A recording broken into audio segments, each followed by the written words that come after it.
आई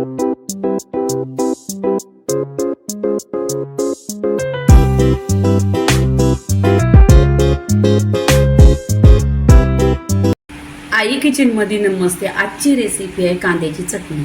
तर इथे मी कांदा घेतलेला आहे, 3 कांदा घेतलेला आहे. हे आहे ना, कांदा सोलून घ्यायचं छान असं आणि कटिंग करायचं. इथे पहा, कांदा आहे ना छान असं कट करून घ्यायचं. इथे मी 3 कांदा कट करून घेतलेले आहे. इथे आहे ना तवा घेतलेला आहे. त्या तव्यावर आहे ना तेल नाही टाकायचं. आपण इथे कांदा आहे ना फक्त तव्यावर आहे ना परतून घ्यायचं, छान असा गोल्डन कलर करून घ्यायचा. नक्की तुम्ही ट्राय करा. ही रेसिपी आहे ना खूप छान आहे आणि साईड डिश म्हणून आणि भाकरीची खाल्ली तरी एक नंबर लागते. फक्त आहे ना तेलाचा वापर कमी करा आणि पहिल्यांदा आहे ना छान अशी भाजून घ्यायचं गोल्डन कलरवर कांद्याला. टेस्ट खूप छान येतो. नक्की पूर्णपणे रेसिपी पहा आणि लाईक आणि शेअर करा. इथे पहा, कांद्याचा कलर आहे ना 1-2च मिनिटात चर्च होणार. अशी रेसिपी तुम्ही कोणत्याही चॅनलवर बघितली नसेल, म्हणून रेसिपी पूर्णपणे पहा आणि अशा छान छान रेसिपी पहा. इथे बघा 1-2 मिनिटं झालेली आहेत. कांदा छान असा कलर गोल्डनमध्ये कलर झालेला आहे.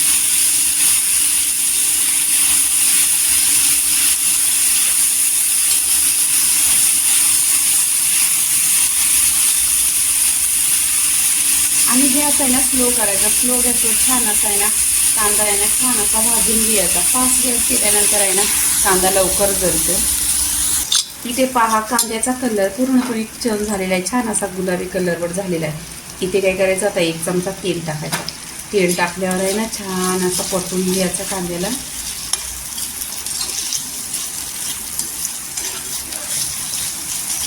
इथे आहे ना मी 1 हिरवी मिरची टाकणार आहे. तुम्हाला जास्त स्पायसी पाहिजे ना तर जास्त हिरवी मिरची टाका. तिखट एकच टाकलेले, छान असं परतून घ्यायचं तेलावर.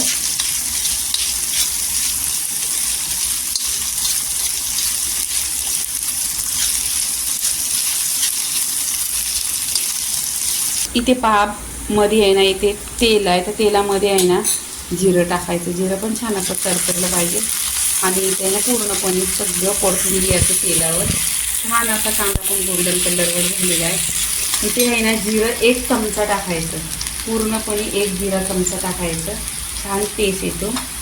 इथे आहे ना शेंगदाण्याचा कूट घेतलेला आहे 2 चमचा. छान असं शेंगदाणा भाजलेला आहे आणि मिक्सरला लावून घेतलेलं आहे.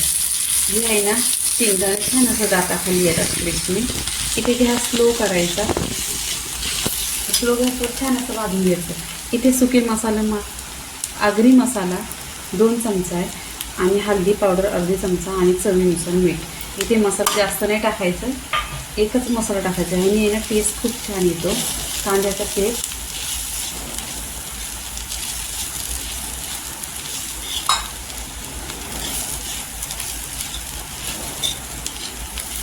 इथे पहा, तेल बरोबर झालेलं आहे, काही कमी जास्त झालेलंच नाही. म्हणून सुरुवातीला ना छान असं तव्यावर भाजून घ्यायचं. सुक्या तव्यावरच भाजून घ्यायचं, त्याच्यामध्ये तेल वगैरे टाकायचं नाही. मग अशी भाजी होईल. बघा चटणी कशी छान झाली. ही तुम्ही टिफिनला घेऊन गेला तरी पण चालेल आणि खूप टेस्टी लागते. नक्की तुम्ही एकदा करून पहा आणि कशी झाली ती पण मला कमेंट करा. ह्याच्यामध्ये जास्त मसाला नाही टाकायचा. नेहमी तेच मसाला तेच टेस्ट येतो. म्हणून अशा रेसिपी वेगळ्या बनवल्यानं त्यांनी मसाला पण चेंज करायचा आणि मसाल्याला प्रमाणात टाकायचं. इथे पूर्णपणे रेसिपी झालेली आहे. इथे काय करायचं, भरपूर अशी कोथिंबीर टाकायची. कोथिंबीरने टेस्ट येतो आणि ह्या आता गरमीच्या दिवसात तर कोथिंबीर पण जास्त शरीरामध्ये गेली पाहिजे.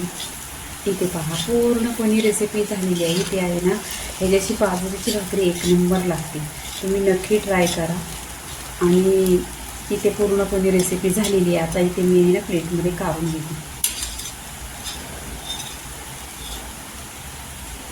छान असा आपण आहे ना कांद्याची चटणी इथे काढून घ्यायची. पहा, कलर एकदम सुरेख आलेला आहे आणि खुशबू तर एकदम छान असा खमंग येतो.